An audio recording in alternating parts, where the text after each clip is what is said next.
9 जनवरी गुरुवार को करहाल स्थित राम सभा प्रांगण में भारत की पहली महिला शिक्षिका सावित्रीबाई फुले की 194वीं जयंती मनाई गई। इस कार्यक्रम के तहत करहाल नगर में कुशवाहा समाज द्वारा एक विशाल जुलूस निकाला गया, जिसमें एक बालिका को सावित्रीबाई फुले के स्वरूप में घोड़े पर बैठाकर रैली में घुमाया गया।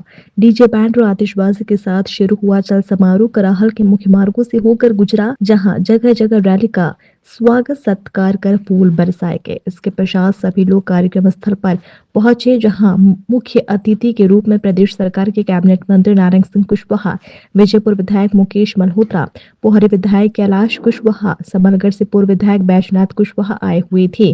कार्यक्रम की शुरुआत माता सावित्रीबाई फुले और ज्योतिबा फुले के चित्र पर माल्यार्पण और पूजन करके किया गया। वक्ताओं ने जयंती के उपलक्ष्य पर बताया कि महाराष्ट्र के सतारा में जन्मी सावित्रीबाई ने महिलाओं और बच्चों की शिक्षा के क्षेत्र में अद्वितीय योगदान दिया है।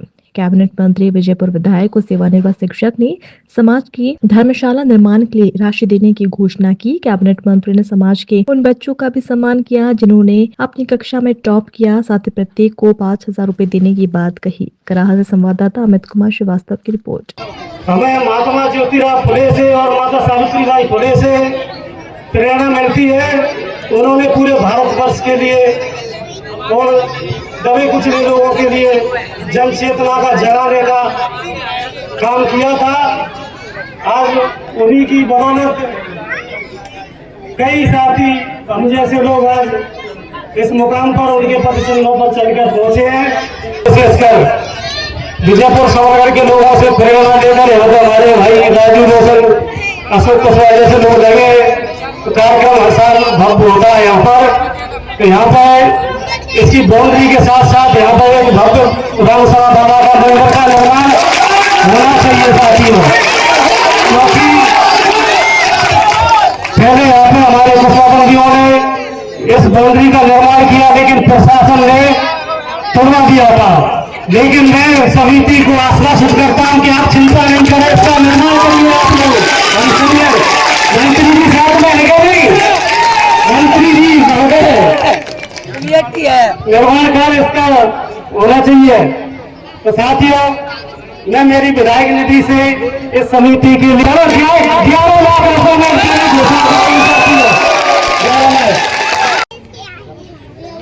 दल कोई सा हो, समाज का बल एक होना चाहिए। अगर आप में संगठन है तो बड़े बड़े नेता किसी भी दल को आपको पूछेंगे, और हम बिखरे हुए हैं तो हमें कोई नहीं पूछेगा। बिखरा हुआ घर और बिखरी हुई समाज कभी बादशाह नहीं बन सकती, कभी राजा नहीं बन सकती। मैं यह कहना चाह रहा हूं कि हमें संगठन बना के रहना चाहिए। परिवार में छोटे मोटे विवाद, समाजों में छोटे मोटे विवाद तो हमेशा चलते रहेंगे, लेकिन वक्त जब समाज की आंच पे और परिवार की आंच पे आ जाता है ना, तो सब एक साथ खड़े नजर आना चाहिए। आपकी ताकत, समाज की ताकत, परिवार की ताकत, ये आपका भला करेगी। जब तक आप में घर में संगठन नहीं होगा, दूसरा भी साथ नहीं देगा। मैं कहना चाह रहा हूं हमारी समाज से, आप बताओ हमारी समाज में कितने विकास की ओर गए हैं, कितने अधिकारी हैं, कितने व्यापारी हैं। सिर्फ हम अभी खेती से बाहर नहीं हुए, अभी चुनाव हुआ था। मैं धन्यवाद भी देता हूं आप सबको कि आपने आपके बीच में बैठने वाला विधायक बनाया। इसके साथ ही मैं पूरे क्षेत्र में घूमा, कराल क्षेत्र में, वीरपुर में, विजयपुर में, लेकिन आज हम बहुत पिछड़े हुए हैं। आप ही बताओ हमारी समाज में कितने कलेक्टर हैं, कितने एसपी हैं, कितने एसडीएम हैं, कितने तहसीलदार हैं। मैं पूरे क्षेत्र में घूमा, मुझे तो 10-15 से पार होती नजर नहीं है। जो भी हम समाज में एक गांव में 50-50 अधिकारी कर्मचारी है, हमारे पूरे विजयपुर में नहीं है। ऐसा क्यों? आपको निकलना होगा, शिक्षा पर ध्यान देना होगा। हमारे महापुरुषों ने हमारी लड़ाई लड़ी है। भगवान न करे हमारी समाज में कोई बात हो जाए, कोई हमारा परिवार के सदस्य छोड़ के चला जाए,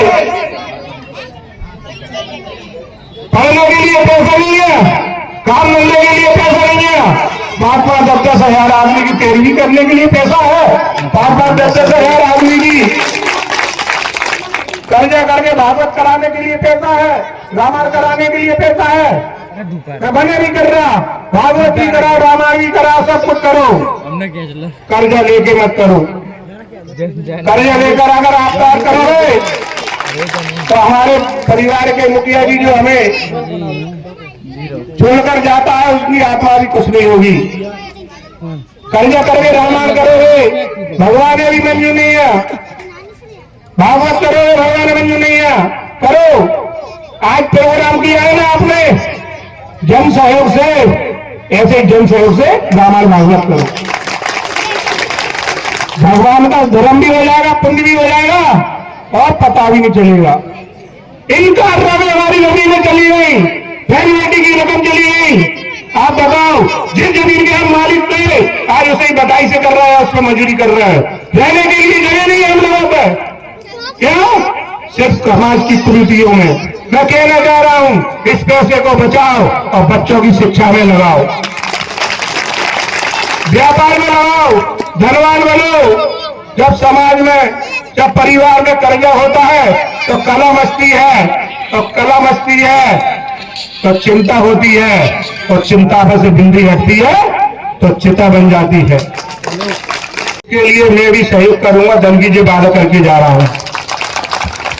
आप बिल्कुल चिंता मत करो, मैं भी सहयोग करूंगा, क्योंकि मेरा पूरे क्षेत्र से अब दिल का रिश्ता हो गया। काफी आपने मेरे को खाना खिलाया, किसी ने नाश्ता कराया, किसी के मैं सोया।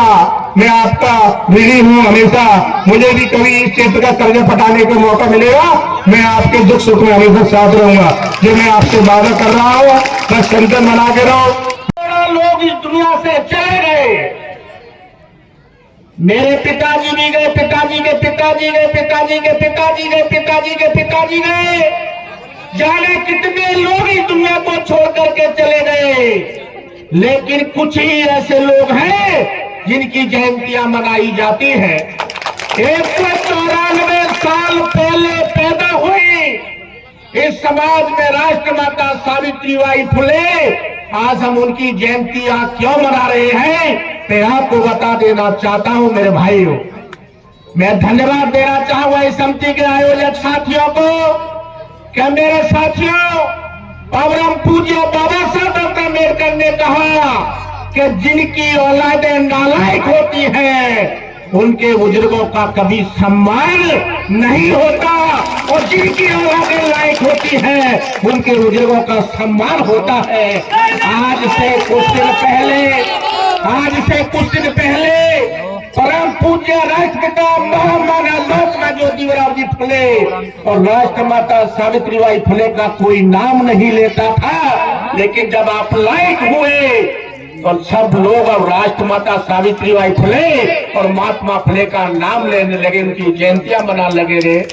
मैं कुछ 2-4 शब्दों में बता देना चाहता हूं कि आखिर राष्ट्रमाता सावित्रीबाई फुले ने ऐसा क्या किया जिसकी वजह से आज पूरे देश में नहीं बल्कि दुनिया के 110 देशों में राष्ट्रमाता सावित्रीबाई फुले की जयंती मनाई जा रही है। मेरे साथियों, यह देश 650 साल गुलाम रहा, 450 साल मुगलों का गुलाम, 250 साल अंग्रेजों का गुलाम, ये 700 साल गुलाम रहा यह देश। मेरे साथियों, इस देश में हम लोगों को पढ़ने का अधिकार नहीं था, हम लोगों को बहस करने का अधिकार नहीं था, हम लोगों को बराबर बैठने का अधिकार नहीं था, हम लोगों को कपड़े पहनने का अधिकार नहीं था, हम लोगों को सार्वजनिक जगह पर जाने का अधिकार नहीं था। सावित्रीबाई फुले और परम पूज्य महामानव महात्मा ज्योतिराव फुले ने अंग्रेजों के समय पर संघर्ष किया, उन्होंने लड़ाई लड़ी और अंग्रेजों से बहुत सारे कानून बनवाए। अभी माता सावित्रीबाई फुले जी के बारे में आदरणीय बेदनाई जी ने बताया।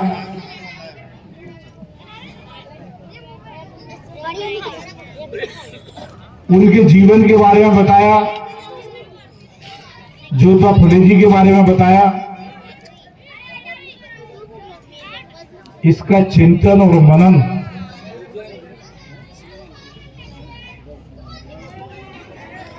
उनके आदर्शों पर चल करके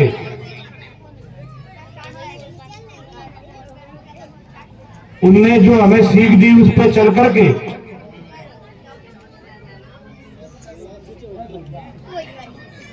पिछड़ा वर्ग और दलित समाज के लोग कई बिरादरियां आगे निकल गई, पर हमारे पुरखा ने जो ज्योति जलाई हम लोग पीछे रह गए। वो मध्य प्रदेश में किसी भी विधानसभा में 5 लाख तक की राशि दे सकता है, मैं भी भेज दूंगा।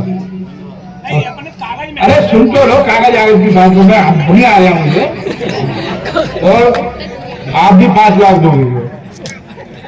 रही बात इसकी, तो इनके सामने मैंने कलेक्टर से बात की, जब कहते थे कल कलेक्टर से बात की है, सोमवार का समय तय किया, ये लोग कलेक्टर के यहाँ जाएंगे और वो सारी बात करेंगे, उस पर भी चर्चा होगी, ठीक है।